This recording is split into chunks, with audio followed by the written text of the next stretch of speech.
ખ્રિસ્ત ઈસુમાં આપ સર્વને પ્રેમી સલામ. આજે લેન્ટનો 19મો દિવસ અને નિયુક્ત શાસ્ત્ર પાઠ છે લુકની લખેલી સુવાર્તા, તેનો 17મો અધ્યાય અને 20 થી 37 વચન. પ્રભુનું વચન આ પ્રમાણે કહે છે: ફરોશીઓએ તેમને પૂછ્યું, ઈશ્વરનું રાજ્ય ક્યારે આવશે? ત્યારે તેમણે તેઓને ઉત્તર આપ્યો, ઈશ્વરનું રાજ્ય દ્રશ્ય રીતે નથી આવતું, અને એમ નહીં કહેવામાં આવે કે જુઓ આ રહ્યું કે પેલું રહ્યું, કેમ કે ઈશ્વરનું રાજ્ય તમારામાં છે.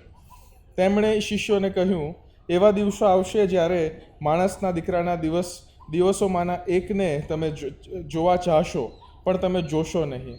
તેઓ તેમને કહેશે કે જુઓ પેલો રહ્યો, જુઓ આ રહ્યો, તમે જતા ના, કેમ કે એમની પાછળ ચાલતા ના.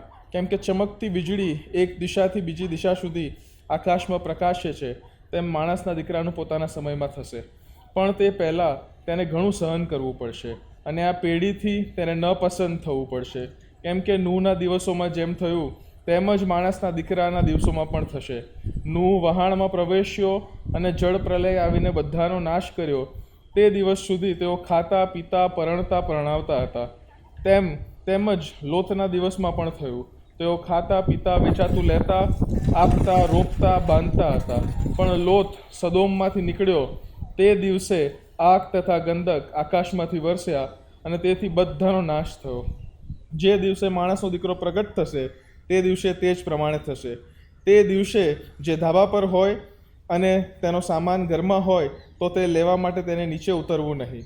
જે ખેતરમાં હોય તેણે પણ પાછા ફરવું નહીં. લોતની પત્નીને સંભાળો. જે કોઈ પોતાનો જીવ બચાવવા પ્રયત્ન કરશે તે તેને ખોશે, અને જે કોઈ તેને ખોશે તે તેને બચાવશે. હું તમને કહું છું કે તે રાત્રે એક ખાટલામાં 2 જણ હશે, તેમાંનો એક લઈ લેવાશે અને બીજો પડતો મુકાશે. 2 સ્ત્રી સાથે દળતી હશે, તેમાંથી એક લઈ લેવાશે અને બીજી પડતી મુકાશે. ખેતરમાં 2 જણ હશે, તેમાંનો એક લેવાશે અને બીજો પડતો મુકાશે. તેઓએ તેમને પૂછ્યું કે પ્રભુ ક્યાં? તેમણે તેઓને કહ્યું, જ્યાં મૂળદું હશે ત્યાં ગીધો પણ એકઠા થશે. જો પ્રભુ ઈસુ ખ્રિસ્તના આ પૃથ્વી પરની મિનિસ્ટ્રી, જે સેવા કાર્ય છે 3.5 વર્ષનું, તેને જો આઉટલાઈન કરવું હોય અને જો જાણવું હોય કે પ્રભુ ઈસુ ખ્રિસ્તે પર્ટિક્યુલરલી એ કયા ટોપિક્સ પર અથવા એ કયા વિષયો પર પ્રીચ કર્યું, તો નંબર 1 પોઈન્ટની અંદર ત્યાં પ્રભુનું રાજ્ય હશે, ધ કિંગડમ ઓફ ગોડ. કેમ કે અવારનવાર પ્રભુ ઈસુ ખ્રિસ્તે એ પ્રભુના રાજ્યની વાત કરેલી છે.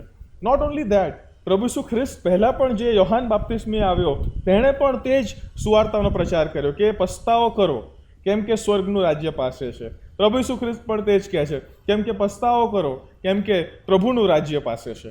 અને અહીંયા ગાડી જે ફરોશીઓ પ્રભુ ઈસુ ખ્રિસ્તને પ્રશ્ન પૂછે છે તે બહુ એક એપ્ટ પ્રશ્ન હતો. આ કદાચ એવો પ્રશ્ન નહોતો કે જે એમને ફસાવા માંગતો હતો. કેમ કે અગાઉ આપણે ઘણા બધા ફરોશીઓના પ્રશ્નો જોયા કે those questions were only to trick him, એમને ફસાવા માટે એમના શબ્દોમાં. પણ અહીંયા ઘણી ફરોશીઓને પોતાનો આ કન્સર્ન હતો કે ઈશ્વરનું રાજ્ય ક્યારે આવશે? When will the kingdom of God arrive? અને પ્રભુ ઈસુ ખ્રિસ્ત આ પ્રશ્નો જે જવાબ છે એ પહેલાં અમુક નેગેટિવ્સમાં આપે છે કે ઈશ્વરનું રાજ્ય આ નથી, અથવા એવી કોઈ દ્રશ્ય વસ્તુ નથી કે આ રહ્યું આ લો અને તમે પ્રવેશ પામો. ના, પણ અહીંયા ગાડી જે સ્પષ્ટ વસ્તુ પ્રભુ ઈસુ ખ્રિસ્ત કહેવા માંગે છે એમના શિક્ષણ દ્વારા, આગળ લખેલી વાતો દ્વારા, તે એ છે કે પ્રભુનું જે રાજ્ય છે ને એ તમારા મધ્ય છે. પહેલી વાત, ગુજરાતી બાઇબલમાં એવું લખેલું છે 21મી કલમમાં કે તે તમારામાં છે. ના, ઈશ્વરનું રાજ્ય તમારામાં નથી, રાઈટ? એ તમારામાં પ્રવેશ પામતું નથી. But instead you have to enter the kingdom of God. મારે ને તમારે એ પ્રભુના રાજ્યમાં પ્રવેશ પામવાનું છે. અને કેમ કે એ પ્રમાણે બીજા એક ફરોશીને આ સાથેના પ્રભુના કન્વર્ઝેશનને યાદ કરો. નિકોદેમસની વાત કરું છું. નિકોદેમસે પ્રભુ ઈસુ ખ્રિસ્તને આવીને પૂછ્યું હતું કે ભાઈ, નવો જીવન પામવા મારે શું કરવું? એટલે કે ફરી મારા માના ઉદરમાં જઈને ફરી જન્મ લેવું, ઇઝ ધેટ પોસિબલ? અને પછી પ્રભુ ઈસુ ખ્રિસ્ત એ યોહાન 3 અને 16 અજાયબ જેવી વાત કહે છે ને, કેમ કે દેવે જગત પર એટલી બધી પ્રીતિ કરી કે જે કોઈ તેના પર વિશ્વાસ કરે તે નાશ ન પામે પણ તે અનંત જીવન પામે. અહીંયા પ્રભુ ઈસુ ખ્રિસ્ત જે સ્પષ્ટતાના ધોરણે કહેવા માંગે છે તે એ that we are to enter the kingdom of God. હવે પ્રભુનું જે રાજ્ય છે એ ક્યાં છે? Is it visible?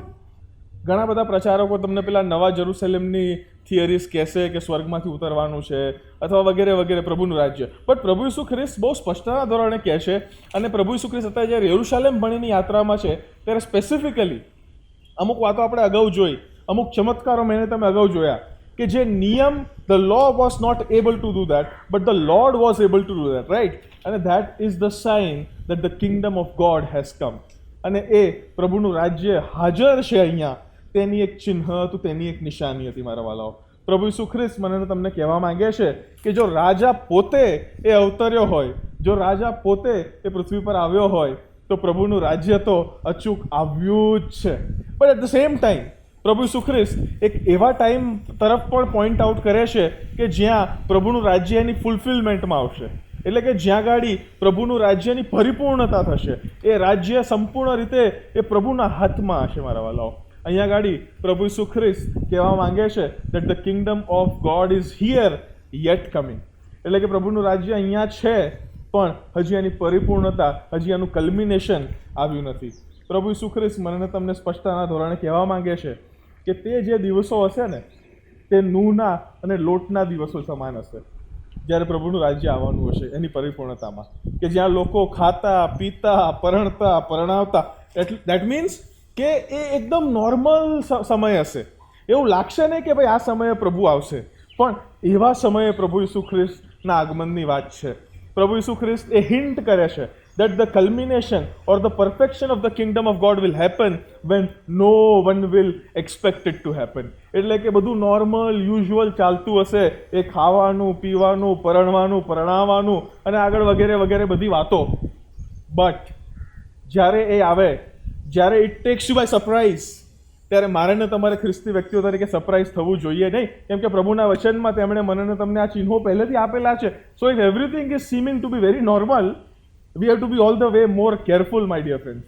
મારે ને તમારે વધારે સાવચેત થવાની જરૂર છે, વધારે વોચફુલ થવાની જરૂર છે. અને કેમ કે નોર્મલ જીવન ચાલતું હશે અને સડનલી એ પ્રભુનું આગમન થશે અને પ્રભુના રાજ્યની પરિપૂર્ણતા આવશે.